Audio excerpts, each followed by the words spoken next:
J'ai assisté à la fête de révélation du sexe du bébé de ma sœur. Elle m'a tendu l'échographie avec fierté. N'est-elle pas magnifique? Je suis radiologue. J'ai regardé l'image et mon sang s'est glacé. J'ai pris son mari à part. Il faut qu'on parle. Tout de suite, ce n'était pas un bébé. Ma sœur Emma m'a tendu l'image de l'échographie à 14h47, un samedi après-midi. Son visage rayonnait de cette joie particulière, que seules les futures mères semblent irradier, et elle a prononcé les mots qui allaient tout changer. N'est-elle pas magnifique? Je suis radiologue. 17 ans de formation et de pratique, certifié par le Conseil en imagerie diagnostique, avec une spécialisation en radiologie obstétrique et gynécologique. J'ai examiné plus de 12 000 échographies au cours de ma carrière. Je peux les lire comme la plupart des gens lisent les panneaux de signalisation, automatiquement, sans réfléchir. Le traitement de l'information se fait avant même que mon esprit conscient ne s'enclenche. Et ce que j'ai vu sur cette impression sur papier glacé, m'a fait froid dans le dos. La forme était fausse. Le positionnement n'avait aucun sens. La densité était complètement anormale. Ce qu'Emma prenait pour le profil de son bébé, cette douce courbe du front et du nez qu'elle avait probablement tracé du doigt 100 fois, n'était pas un profil du tout. C'était tout autre chose, quelque chose de solide là où rien de solide ne devrait être. Mais j'ai gardé le visage complètement impassible. 15 ans passés à annoncer de mauvaises nouvelles aux patients m'avaient enseigné cette compétence. On apprend à contrôler ses micro-expressions, pour cacher l'horreur qui veut se peindre sur nos traits, car le mauvais regard au mauvais moment peut détruire quelqu'un. Où as-tu fait faire ça? MMM? Elle rayonnait, inconsciente du tremblement de terre qui se produisait dans ma poitrine. À ce nouvel endroit dans le centre commercial. Bundle of Joy Imaging. Ils font les images en 3D et les vidéos souvenirs, avec les petits ours en peluche qui enregistrent les battements de cœur. C'est tellement plus agréable que le cabinet du docteur Patterson. Les chambres sont toutes décorées comme des crèches, et ils vous offrent du champagne après. Enfin, du cidre pétillant pour moi, évidemment. Pas un hôpital, pas le cabinet de son obstétricien. Une boutique dans un centre commercial, tenue par des gens qui ont probablement suivi un cours certifiant de 6 semaines, et acheté un appareil à ultrasons d'occasion sur eBay. J'ai souri, lui ai dit que la photo était ravissante, et je me suis excusé pour aller aux toilettes. Au lieu de cela, j'ai trouvé son mari, Greg, dans la cuisine, en train de boire une bière en douce avant le grand éclatement du ballon. Il faut qu'on parle, ai-je dit. Maintenant? Il a ri. Ce rire facile de Greg qui charmait habituellement tout le monde. Quoi? Tu vas encore me faire la leçon sur le régime d'Emma? Je sais, je sais. Elle a mangé des sushis la semaine dernière. Un seul California Roll ne va pas. Ce n'est pas un bébé sur cette échographie. La bouteille de bière s'est figée à mi-chemin de sa bouche. Son visage a eu cette réaction typique, lorsque le cerveau reçoit une information qu'il ne peut pas traiter. Un vide momentané, comme l'écran bleu d'un ordinateur qui plante. Quoi? Je lui ai saisi le bras et l'ai entraîné dans la buanderie. J'ai fermé la porte. Les sons étouffés de 50 invités excités filtraient à travers les murs. Mais ici, c'était assez calme pour détruire un monde. La masse sur cette image est solide, ai-je dit, en gardant ma voix basse et posée, même si mon cœur battait la chamade. Les bébés ne sont pas solides. Ils sont principalement constitués de liquide amniotique, d'organes en développement, d'espaces vides. Ce qu'il y a sur ce scanner est dense, uniforme, incorrect. C'est dans la mauvaise position, la mauvaise forme, la mauvaise densité, tout est faux. Greg s'est appuyé contre la machine à laver, comme si ses jambes avaient cessé de fonctionner. Toute couleur avait quitté son visage. Mais elle l'a senti donner des coups. Elle le sent bouger depuis des semaines. Les grosses masses peuvent provoquer des sensations de mouvement. Des changements de pression contre les organes, un déplacement intestinal. Cela ressemble à des coups de pied pour quelqu'un qui n'a jamais été enceinte auparavant, mais ce n'en est pas. C'est la masse qui change de position. Alors, qu'est-ce que tu dis? Qu'est-ce que c'est? Je ne sais pas exactement. Ça pourrait être un fibrome. Ça pourrait être un kyste dermoïde. Ça pourrait être. Je ne pouvais pas dire le mot. Pas encore. Pas tant que nous ne savions pas ce que je dis, c'est qu'Emma a besoin d'un véritable scanner de diagnostic, dans un véritable hôpital, avec un véritable équipement utilisé par de vrais professionnels de la santé. Ce soir. Pas demain. Ce soir. Les yeux de Greg se sont tournés vers la porte. À travers elle, nous pouvions entendre Emma rire de quelque chose, sa voix brillante et heureuse. Elle va être dévastée. Elle planifie ça depuis des mois. La chambre du bébé est déjà peinte. Elle va être en vie, ai-je dit. C'est ce qui compte. Quoi qu'il y ait là-dedans, ça doit sortir, et plus tôt nous saurons à quoi nous avons affaire, meilleures seront ses chances. Il a hoché la tête lentement, assimilant l'information. Greg était un homme bon, un entrepreneur qui construisait des maisons, pragmatique et orienté vers les solutions. Je l'ai vu passer de l'état de choc au mode planification. Comment fait-on? Elle n'acceptera jamais de quitter sa propre fête. On trouvera une solution. Mais d'abord, nous devons la laisser faire la révélation.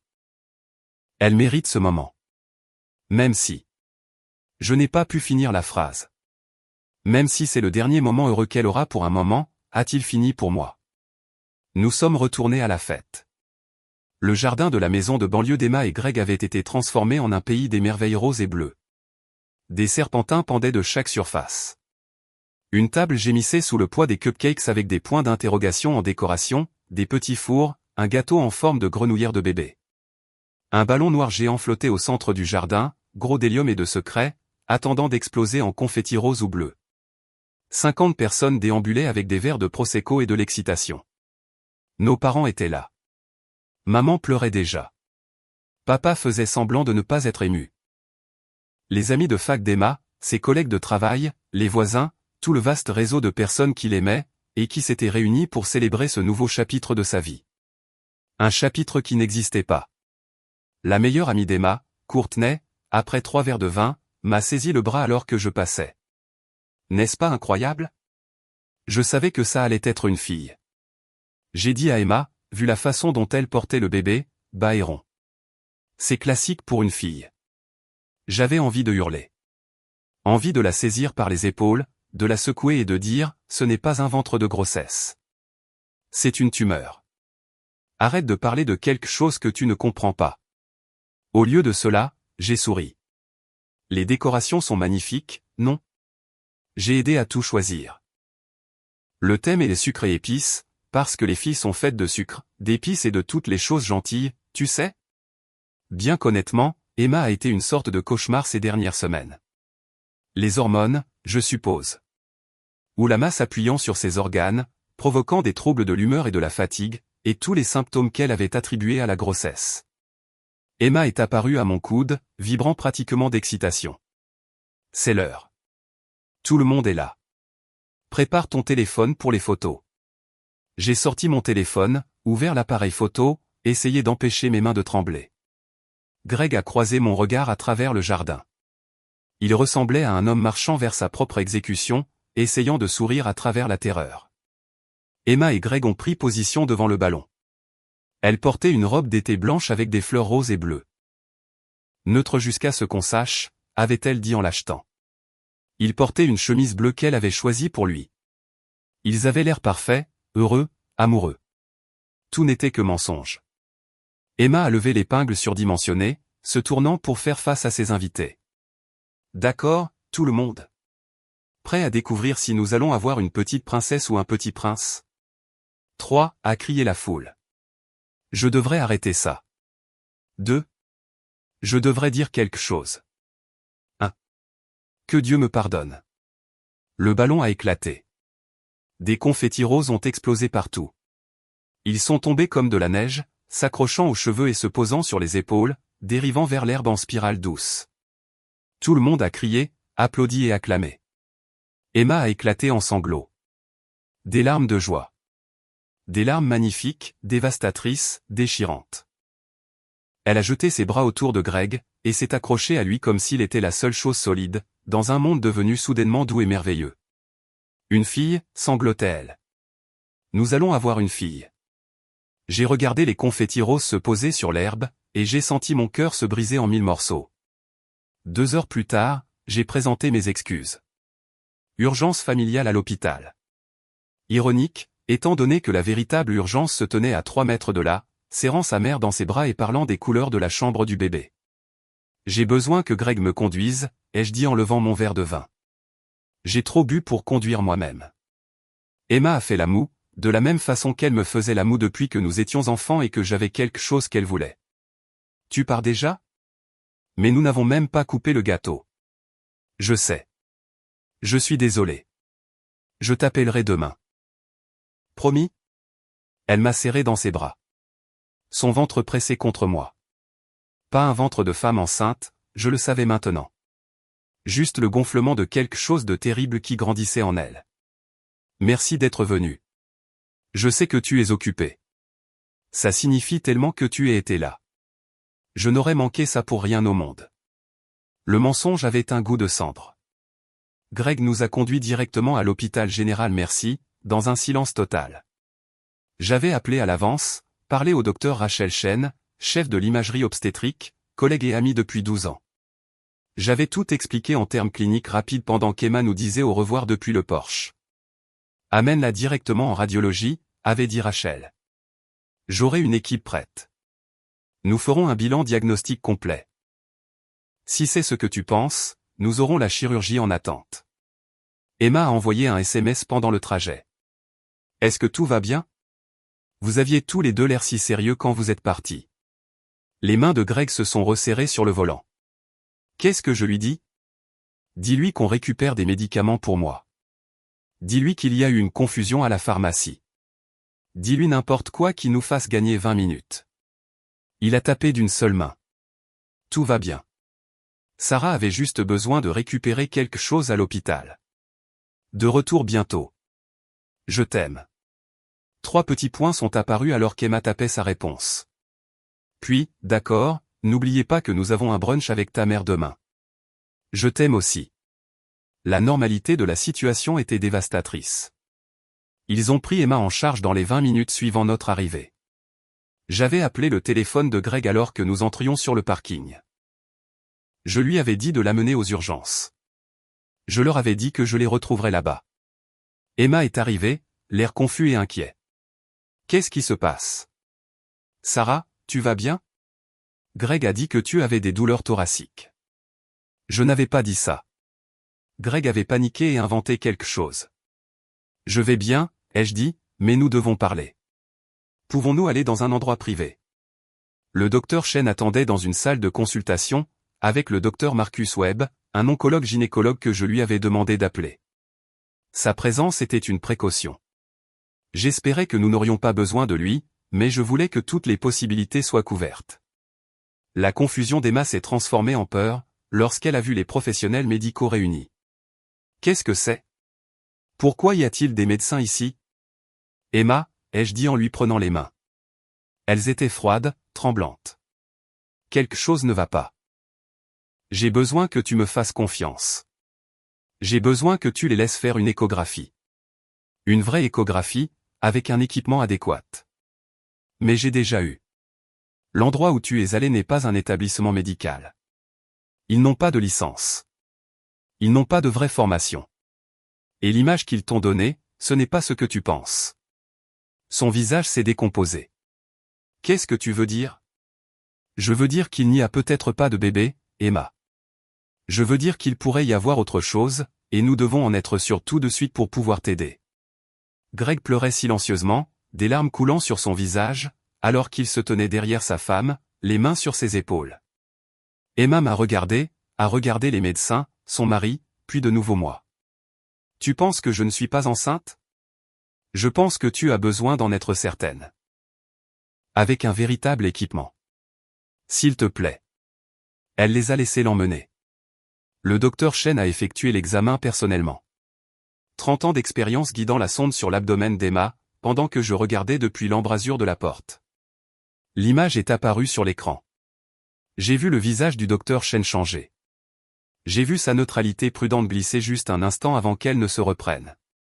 Je l'ai vu s'excuser pour faire entrer le docteur Webb. La masse avait la taille d'un melon. Solide, dense, indubitable, poussant sur son ovaire gauche comme une planète sombre. Pas un bébé, jamais un bébé. Emma fixait l'écran, cherchant quelque chose qu'elle reconnaissait. Où est le battement de cœur? Pourquoi je n'entends pas le battement de cœur? Quand je suis allé à Bundle of Joy, ils m'ont fait entendre le battement de cœur. C'était 142 battements par minute. Le docteur Webb s'est avancé, sa voix douce comme celle de quelqu'un qui a annoncé cette nouvelle 1000 fois. Emma, il n'y a pas de battement de cœur. Ce qu'ils vous ont fait écouter était probablement un enregistrement, ou peut-être le son du flux sanguin à travers une grande masse vasculaire. Vous n'êtes pas enceinte. Vous avez une grosse tumeur ovarienne qui doit être retirée dès que possible. La main d'Emma est allée vers son ventre, vers cette bosse à laquelle elle parlait depuis des mois, à laquelle elle lisait des histoires, pour laquelle elle jouait de la musique. Mais je l'ai senti bouger. Je l'ai senti donner des coups. C'était la tumeur appuyant contre vos organes internes, a expliqué le docteur Webb. En grandissant, elle a déplacé vos intestins, votre vessie. Ce déplacement a créé des sensations qui ressemblaient à des mouvements fœtaux. Je suis tellement désolé. Elle m'a regardé, puis Greg, puis de nouveau l'écran où son bébé aurait dû être, mais n'était pas, tu savais, a-t-elle chuchoté. À la fête, quand tu as regardé la photo, tu savais. J'ai hoché la tête, les larmes brûlant mes yeux. Je soupçonnais. Je n'étais pas certaine jusqu'à maintenant. Pourquoi n'as-tu rien dit? Pourquoi m'as-tu laissé faire la révélation? Laisser tout le monde célébrer.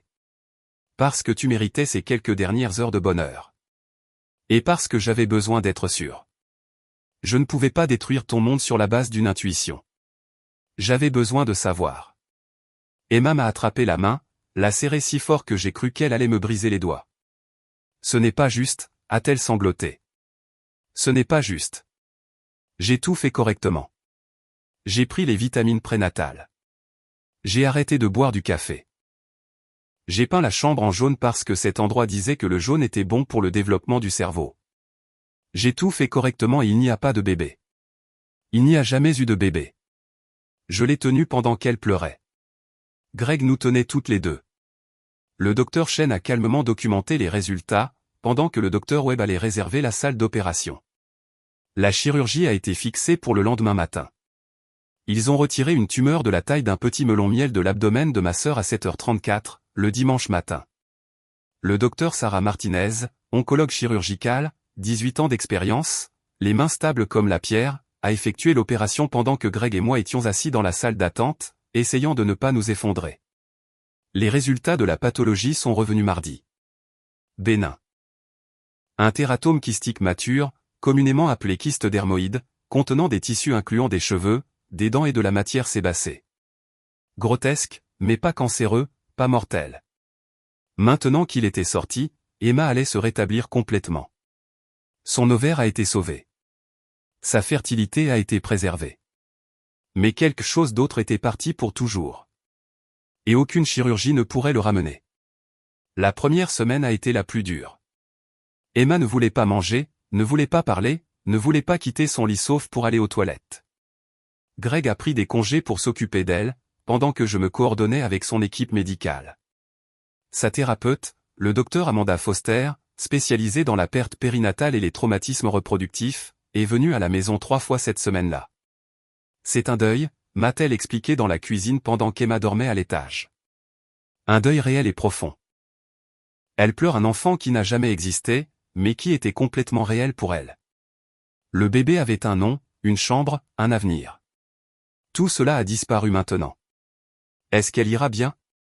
Éventuellement. Avec du soutien, avec du temps, avec des soins appropriés. Mais ce genre de perte est compliqué parce qu'il n'y a pas de corps à enterrer, pas de funérailles à organiser. Le monde ne reconnaît pas le deuil pour des grossesses qui n'étaient pas des grossesses. Elle aura besoin de gens pour valider ce qu'elle ressent. Je suis resté avec eux pendant 2 semaines, dormant dans le lit de la chambre d'amis, préparant des repas qu'Emma touchait à peine, répondant aux appels téléphoniques de membres de la famille confus, qui avaient été à la fête de révélation et ne comprenaient pas ce qui s'était passé. Mais elle était enceinte, répétait ma mère. On a vu l'échographie. On a entendu le cœur. Tu as entendu ce qu'il voulait que tu entendes, maman. Ce n'était pas réel. Comment est-ce possible? Comment un endroit peut-il mentir comme ça? Cette question me hantait. Comment un endroit pouvait-il mentir comme ça?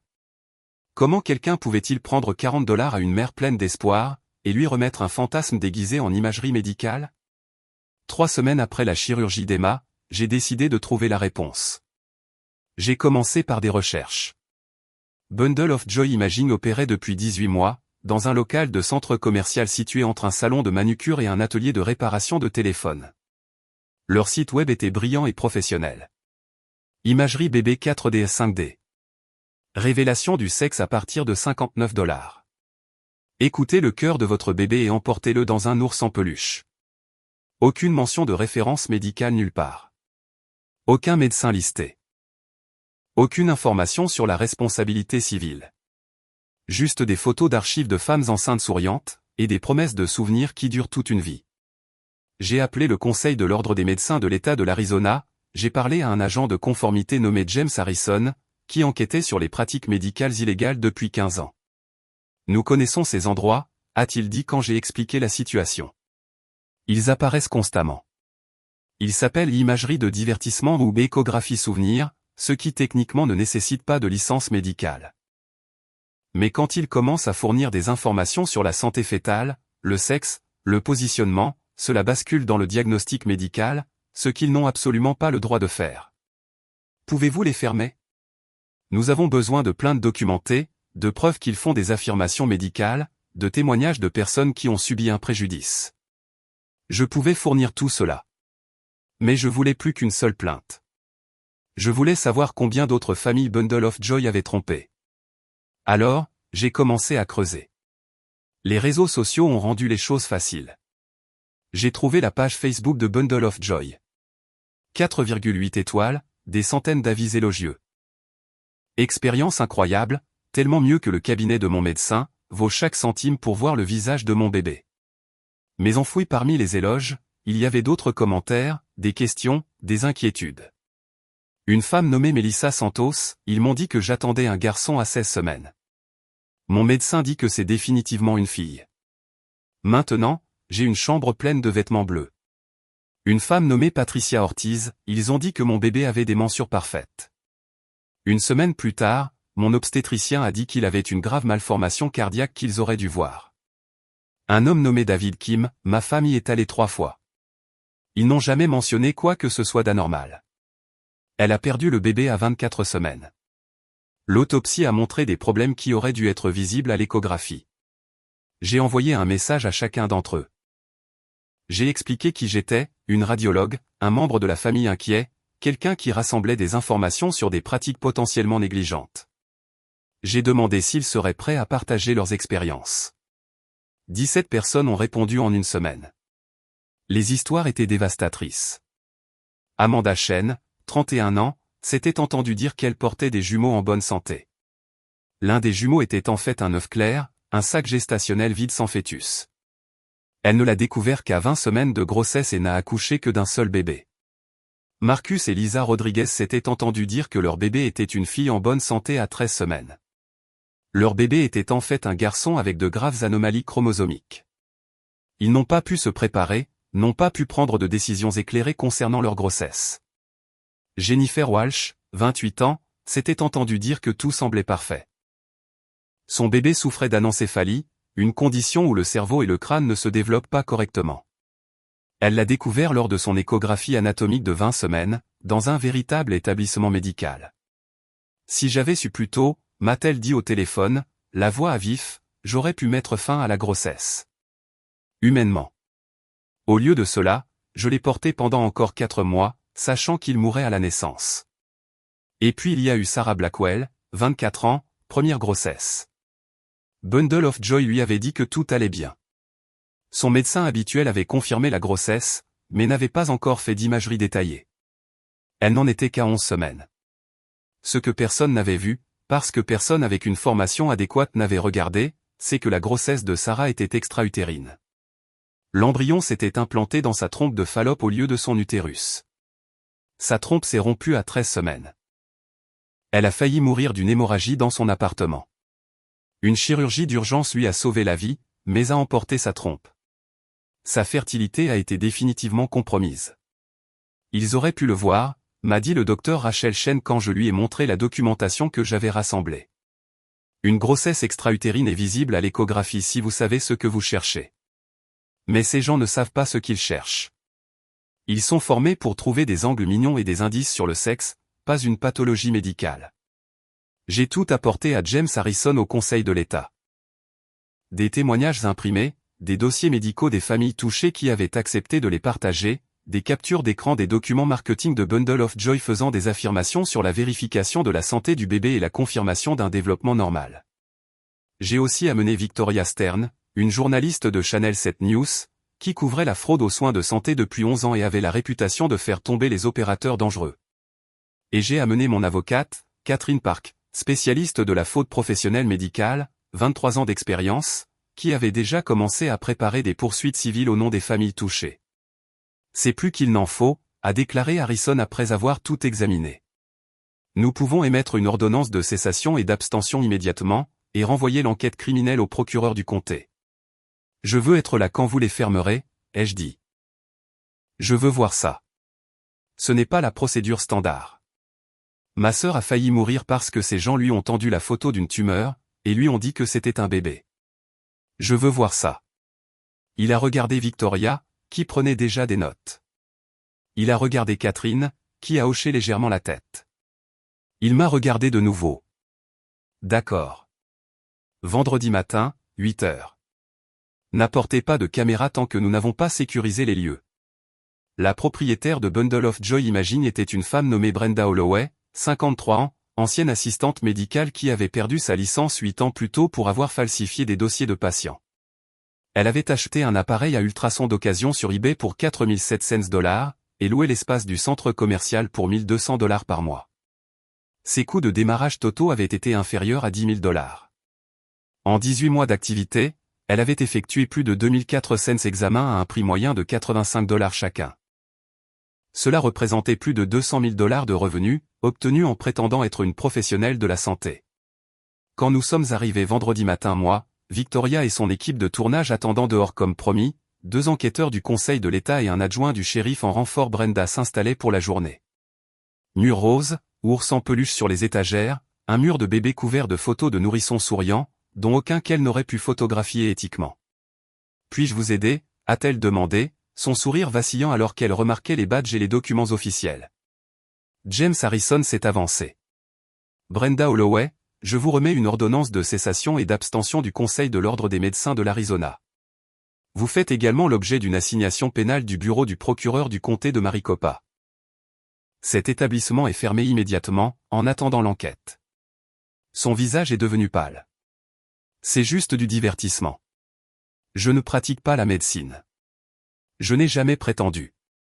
Vous avez dit à ma sœur qu'elle allait avoir une petite fille en bonne santé, les jeux interrompus.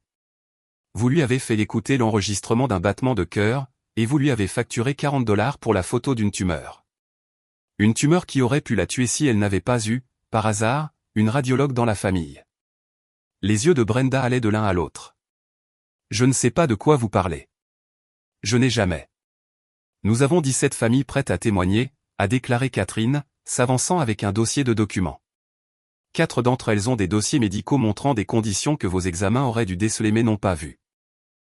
2 ont des preuves de dommages directs résultant de votre mauvais diagnostic, et l'une a une conversation enregistrée où vous lui avez spécifiquement dit que le développement de son bébé était parfait, alors qu'elle vivait en fait une grossesse extra-utérine. La conversation enregistrée avait été fournie par Sarah Blackwell, qui avait enregistré sa visite de suivi à l'insu de Brenda. L'Arizona étant un État où le consentement d'une seule partie suffit pour les enregistrements, c'était recevable. L'instinct de défense de Brenda s'est enclenché. Je veux un avocat. Je ne dirai rien d'autre sans avocat. C'est votre droit, a dit Harrison. Mais cet établissement est fermé avec effet immédiat. Toute tentative de continuer à opérer entraînera des accusations criminelles supplémentaires. Victoria et son équipe sont entrés après que les lieux ont été sécurisés. Ils ont tout filmé. Le mur de bébé, les ours en peluche, l'équipement d'apparence médicale qui avait été utilisé par quelqu'un sans aucune formation médicale. Ils m'ont interviewé devant la caméra. Que voulez-vous que les gens sachent sur des endroits comme celui-ci, a demandé Victoria. Je veux qu'ils sachent que l'échographie n'est pas un divertissement, ai-je dit. C'est de la médecine, et quand des personnes non qualifiées prétendent pratiquer la médecine, des gens sont blessés. Ma sœur a eu de la chance. J'ai décelé le problème assez tôt pour lui sauver la vie. D'autres familles n'ont pas eu cette chance. Le reportage a été diffusé le vendredi suivant à 18 h. Il commençait par cette accroche: un centre d'imagerie de la vallée promettait aux futures mères des photos de leur bébé, mais un médecin local affirme que ce qu'ils ont livré était quelque chose de bien plus dangereux. Victoria avait fait un travail incroyable. Elle avait interviewé 4 des familles touchées devant la caméra. Elle avait obtenu des déclarations du Conseil médical de l'État. Elle avait même retrouvé d'anciens employés de Bundle of Joy, qui ont confirmé que Brenda n'avait aucune formation médicale, et qu'elle inventait parfois simplement des choses quand elle ne pouvait pas identifier ce qu'elle voyait à l'écran. L'histoire est devenue virale au niveau régional, puis national. D'autres journalistes ont commencé à enquêter sur des installations similaires dans d'autres États. Une équipe d'investigation du Wall Street Journal a publié un article 3 semaines plus tard sur l'industrie de l'échographie souvenir et son absence totale de réglementation. Au moment où Brenda Holloway est passée en jugement, elle faisait face à 14 chefs d'accusation pour exercice illégal de la médecine, 3 chefs d'accusation pour fraude, et un chef d'accusation pour mise en danger imprudente d'autrui. La procureure était Jennifer Martinez, procureure adjointe du comté, 12 ans dans la protection des consommateurs, qui a prononcé le réquisitoire. L'accusée ne vendait pas du divertissement. Elle vendait des mensonges. Elle prenait l'argent de familles pleines d'espoir et leur disait ce qu'elle voulait entendre. Sans aucune capacité à identifier les problèmes cachés dans ces images. Et quand ces problèmes émergeaient sous forme de tumeurs, de grossesses extra-utérines, d'anomalies fatales, elle ne faisait face à aucune conséquence. Jusqu'à maintenant. L'avocat de la défense de Brenda a tenté d'argumenter que Bundle of Joy n'était pas différent d'une séance de voyance ou de lecture des lignes de la main. Un divertissement qu'aucune personne raisonnable ne considérerait comme un avis médical. Le jury n'y a pas cru. Ils ont délibéré pendant 4 heures et ont rendu des verdicts de culpabilité sur tous les chefs d'accusation. Brenda Holloway a été condamnée à 4 ans de prison d'État, plus le dédommagement aux familles touchées, plus l'interdiction permanente d'exploiter toute entreprise liée à la santé. Emma a témoigné au procès. Je me suis assise dans la galerie et j'ai regardé ma sœur se tenir devant la cour, et décrire ce que cela faisait de croire que l'on portait un enfant, de planifier pour cet enfant, d'aimer cet enfant, et d'apprendre ensuite qu'il n'avait jamais existé. J'avais choisi des prénoms, a-t-elle dit, la voix stable malgré les larmes sur ses joues. J'avais peint une chambre d'enfant. J'avais des conversations avec mon ventre le soir avant de m'endormir. Je disais à ce bébé tout ce que j'espérais pour elle, tout ce que je voulais lui donner. Et puis j'ai découvert qu'elle n'avait jamais été réelle, que je n'avais fait le deuil de rien, que je n'avais rien aimé. Elle a regardé directement Brenda. Vous m'avez pris $40, et vous m'avez vendu un fantasme. Et quand ce fantasme s'est effondré, j'ai dû reconstruire toute ma compréhension de la réalité. J'ai dû faire le deuil d'une fille qui n'a jamais existé, tout en me remettant d'une chirurgie pour enlever ce qui était réellement en moi. J'ai dû regarder mon mari pleurer pour un bébé qui n'allait jamais naître. Tout ça parce que vous vouliez gagner de l'argent en prétendant être ce que vous n'êtes pas. La salle d'audience était silencieuse. Le pire, a continué Emma, c'est que je me suis blâmée au début. Je pensais que j'aurais dû savoir. Je pensais qu'une vraie mère aurait senti que quelque chose n'allait pas. Il a fallu des mois de thérapie pour comprendre que ce n'est pas moi qui ai failli. C'est vous. Vous m'avez trahi, et vous avez trahi chaque famille dans cette salle. Après son témoignage, Emma est passée devant Brenda sans la regarder, mais elle s'est arrêtée à mon siège dans la galerie. Merci, a-t-elle chuchoté, d'avoir vu ce que je ne pouvais pas voir. De m'avoir sauvé la vie. C'est à ça que servent les sœurs. 6 mois après le procès, j'ai reçu une invitation chez Emma et Greg. Une autre fête, un autre jardin plein de monde. Mais cette fois, les décorations étaient différentes.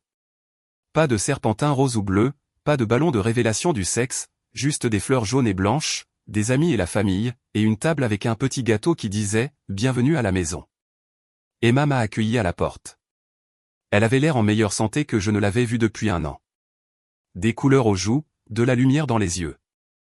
Nous avons des nouvelles, a-t-elle dit en m'entraînant à l'intérieur. Dans le salon, Greg tenait un tout petit paquet enveloppé dans une couverture jaune. Le paquet émettait de petits sons, comme le font les nouveau-nés lorsqu'ils décident si le monde vaut la peine qu'on s'y intéresse. Voici Sophie, a dit Emma, la voix brisée. Elle a 3 semaines. Nous avons finalisé l'adoption hier. J'ai regardé le bébé, le visage d'Emma rayonnant d'une vraie joie cette fois, et Greg, pleurant à nouveau, mais des larmes de bonheur maintenant. Des vrais. Tu ne m'as pas dit que vous adoptiez. Nous voulions attendre que ce soit officiel. Après tout ce qui s'est passé, nous ne pouvions plus supporter d'incertitude. Emma a pris Sophie des bras de Greg, l'a bercée contre sa poitrine. Le docteur Foster a dit que nous pourrions avoir du mal à créer des liens à cause du traumatisme, que je pourrais toujours avoir l'impression qu'il manquait quelque chose. Mais quand je l'ai tenue pour la première fois, j'ai su. C'est elle. Elle a toujours été censée être la nôtre. J'ai regardé ma sœur tenir sa fille, sa vraie fille, pas un fantasme, pas un mensonge, et j'ai ressenti quelque chose que je n'avais pas ressenti depuis longtemps. De l'espoir.